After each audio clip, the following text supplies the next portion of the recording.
começou a carreira como jornalista e achou que seria jornalista a vida inteira. Hoje é um juiz conhecido, inclusive, por ser um juiz, de certa forma, diferente. Ele se comunica por um blog, uma coisa que no judiciário não é comum.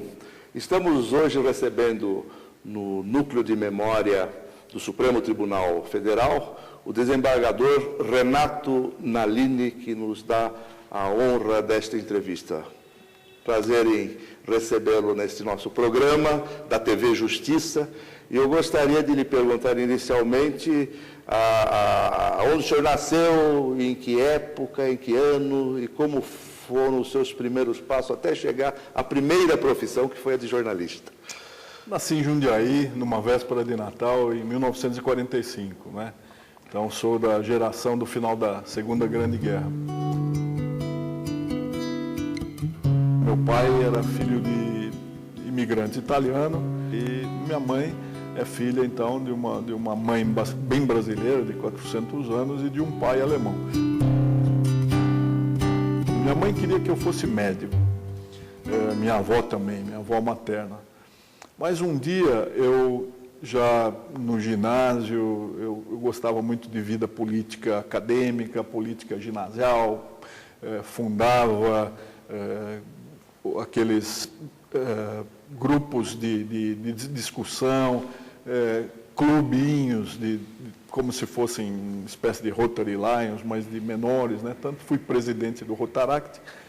Eu fui um dia a um jornal reclamar porque um tio meu havia sido agraciado com o título da Santa Sé e o jornal da cidade não noticiou nada. E aí o redator-chefe do jornal, que era o Jaime Martins, me falou: por que você não datilografa essa... Ainda era máquina de escrever, né? E eu fiz a notícia. Mas ele gostou, fez alguma alteração. No ano seguinte, esse mesmo tio morreu, em 1962.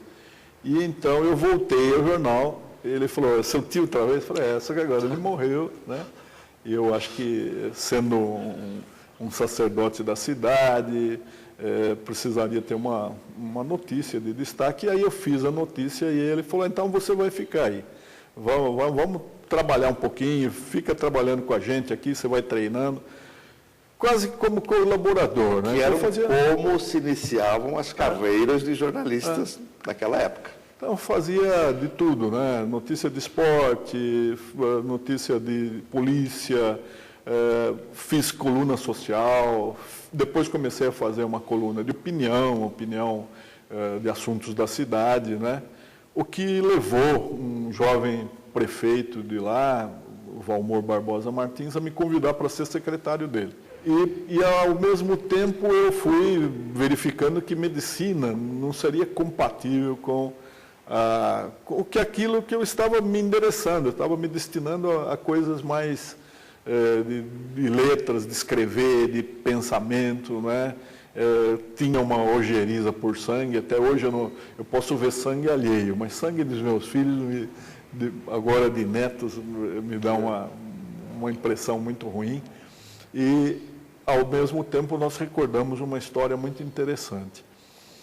Quando eu era bem pequeno ainda, mas já tinha consciência, 3, 4 anos, uma amiga da família foi acusada de um homicídio. Em plena lua de mel, o marido morreu e acusaram-na de ter sido a homicida. E quem foi defendê-la, junto com um advogado de Jundiaí, que havia sido até prefeito de Jundiaí, José Romero Pereira, foi uma jovem advogada chamada Esther de Figueiredo Ferraz. E a Esther de Figueiredo Ferraz passou a ser uma figura assim, muito venerada na nossa família, porque ela salvou essa moça. Ela inocentou, provou que o marido estava com um problema de saúde sério, e praticou suicídio, não houve homicídio. E essa vinculação de quem fala bem, de quem defende, pode devolver a liberdade, a paz, a tranquilidade de uma família, fez com que eu meditasse e eu ingressei, acabei lembrando-me da Esther Figueiredo Ferraz eu fui fazer faculdade de Direito na PUC de Campinas, onde fiz um curso muito gostoso, me apaixonei pelo direito logo de início, desde as primeiras matérias, aquelas disciplinas que os alunos acham maçantes, muito teóricas. Que ano o senhor ingressou na Ingressei na Faculdade de Direito em 1966.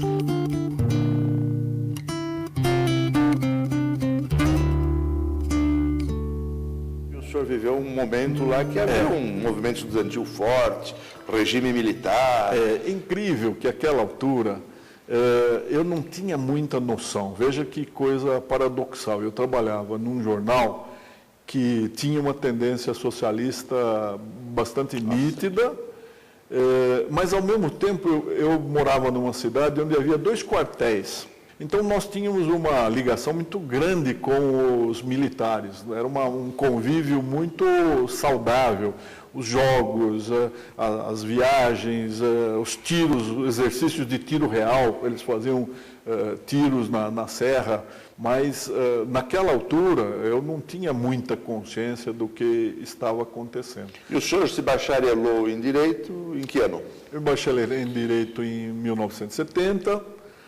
Como eu estava em pleno curso de uma administração na qual eu estava empenhado em fazer a melhor administração possível, mudando Isso na prefeitura de Jundiaí, eu não pensei em outra coisa, acreditei que eu fosse seguir uma carreira política. Mas eu comecei a pensar se era esse mesmo. Naquele momento de indecisão, um ex-professor meu, procurador de justiça, falou: por que você não presta concurso para o Ministério Público? Eu não havia estudado para concurso de forma a obter êxito, né? Estava envolvido, impregnado de política, só fazendo política.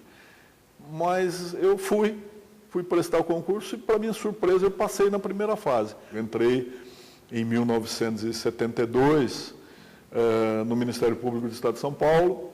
O senhor foi ser promotor? Fui ser promotor de justiça em Votuporanga. E depois fiz a loucura de fazer outro concurso, ingressar na magistratura através de outro concurso. Concurso de que ano? Concurso, eu ingressei na magistratura em 1976.